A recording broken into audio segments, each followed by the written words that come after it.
우리는 음식을 먹고 나면 늘 양치질을 합니다.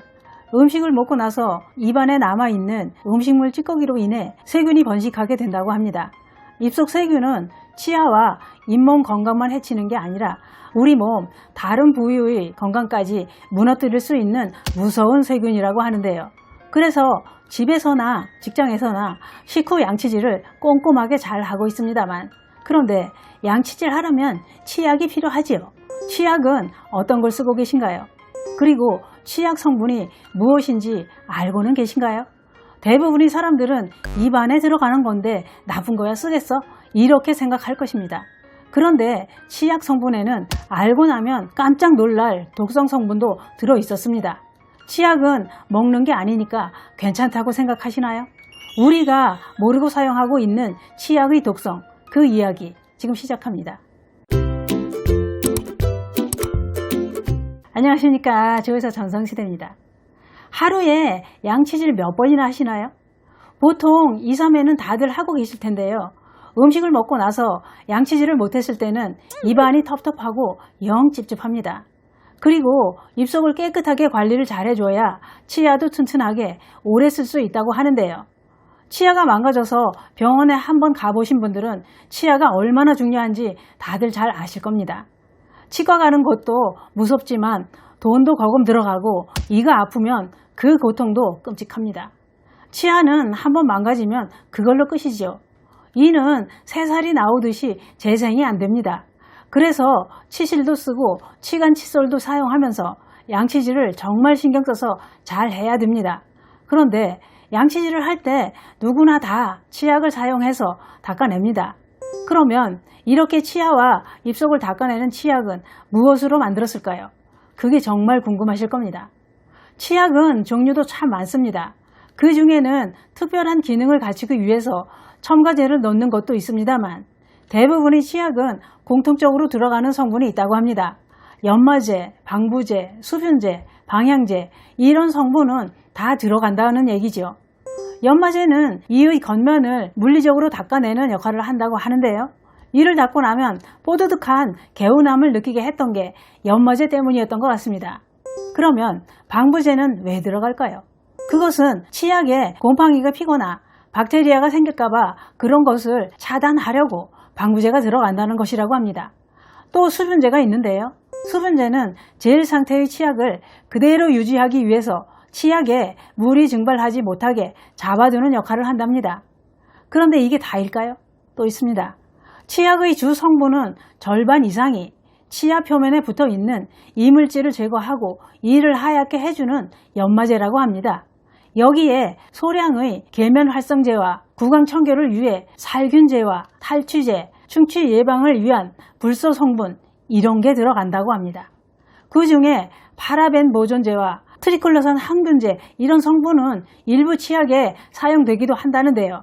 그런데 문제는 이런 성분이 몸에 흡수가 된다면 호르몬 분비를 교란시켜서 남성은 생식기에 장애가 올 수 있고 여성은 유방암을 일으킬 수 있다는 연구 결과가 발표되었다고 합니다. 치약을 구매할 때 성분을 꼭 확인하고 선택을 해야겠습니다. 그런데 치약은 의약 외품으로 전 성분 의무 표기가 아니라고 합니다. 전 성분을 표기한 치약도 있지만 일부만 표기한 치약도 있으니 참고하시기 바랍니다. 또 있습니다. 아이들 충치 예방을 위해 불소 치약을 선호하게 됩니다. 그런데 이 불소 성분도 주의해야 된다고 하는데요. 왜냐? 불소에는 불화나트륨과 일불소인산 나트륨이 주로 첨가되고 있답니다. 불소가 충치 예방에 좋은 건 사실이라고 합니다. 그러나 어린이들이 과다 섭취하게 되면 치아 불소증이 생길 수 있으므로 부모들이 관리를 해줘야 된다고 하는데요. 그러면 치아 불소증은 무엇일까요?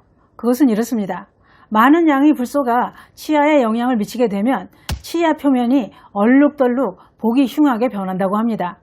또 어린 아이들은 양치를 하고 입안을 많이 헹궈내지 못하고 먹는 경우가 많습니다. 그리고 불소 치약을 사용하는 것에 대해 찬반 논란이 많다고 합니다. 치과 의사는 권장은 하지만 먹는 물이 불소화된 지역에 거주한다면 불소 치약은 사용하지 않는 게 좋다고 합니다. 치약은 그런 것 같습니다. 양치를 할 때 치약이 거품이 잘 안 나면 닦은 것 같지 않고 찝찝합니다. 그래서 양치를 하면서 치약에서 거품이 나는 거에 대해 한 번도 생각해 보지 않았습니다. 저만 그랬을까요? 그 거품은 왜 났을까요? 그게 바로 계면활성제 세제였습니다. 다들 거품이 잘 나야 잘 닦인다고 생각합니다. 또 거품이 잘 나도록 치약도 꾹 많이 짜서 씁니다. 그렇게 양치를 끝내면 입 안은 몇 번이나 헹굴까요? 계면활성제 세제가 씻겨 나가도록 씻어내려면 10번은 헹궈줘야 입안에 합성 계면활성제 세제가 씻겨 나간다고 합니다. 또 합성 계면활성제가 입안에 남아있다면 입안 점막을 건조시키게 되면서 입냄새 원인이 된다고 합니다. 양치를 하고 나서도 입냄새가 심하게 나는 사람들이 있습니다. 그 이유가 양치 후 계면활성제 세제를 깨끗이 헹궈내지 않아서 그렇게 냄새가 나고 있었나 봅니다. 입냄새는 주변 사람들한테 큰 고통을 주게 됩니다. 냄새 난다고 얘기해 줄 수도 없고 냄새 맡고 있는 사람만 힘들지요. 입냄새가 심하게 나고 있어도 본인은 모르고 있는 경우가 많지요. 그게 그렇습니다. 치약에는 여러 가지 포함되어 있는 성분들이 있습니다. 본인 치아 상태에 맞게 치약을 잘 선택해야 됩니다. 충치 예방, 치주질환 예방, 치아 미백, 구취 제거 이런 치약들이 있는데요. 충치를 예방하려면 충치의 원인이 되는 플라그를 제거해야 된다고 합니다. 치약은 연마제와 충치 유발을 억제하는 불소 성분의 치약을 선택하는 게 도움이 된다고 합니다. 또 치아가 시린 것도 참 고통스럽습니다. 치아가 과민성 치아 증상이 있고 이가 시리다면 치아 마모도가 낮고 고통을 완화시켜주는 치약을 써야 된답니다.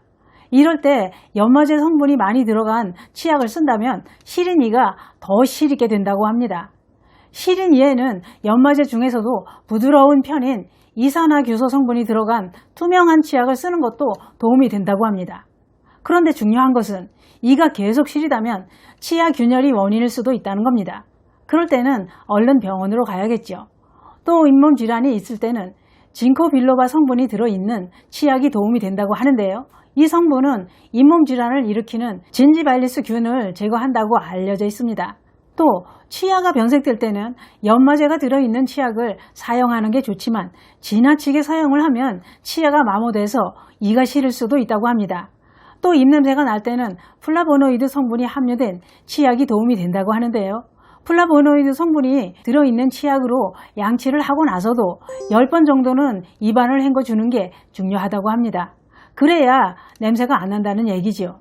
그게 그렇습니다. 치약에서 피해야 할 독성 성분은 여러 가지 있다고 합니다.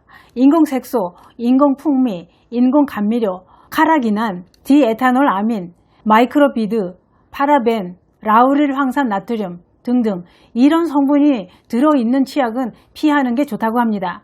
아무리 헹궈낸다고 하더라도 입속에 들어가서 좋을 건 없다는 얘기입니다. 그런데 이렇게 생각하실 수도 있습니다. 먹는 것도 아닌데 깨끗이 헹구면 되지. 그렇습니다. 깨끗이 헹구면 됩니다.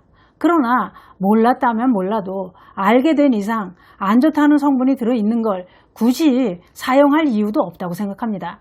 건강이 안 좋을 때 혀 밑에 녹여서 흡수시키는 약도 있습니다. 그런 걸 보더라도 삼키지 않아도 흡수는 될 수 있는 것 같습니다. 그냥 제 생각입니다. 그게 그렇습니다.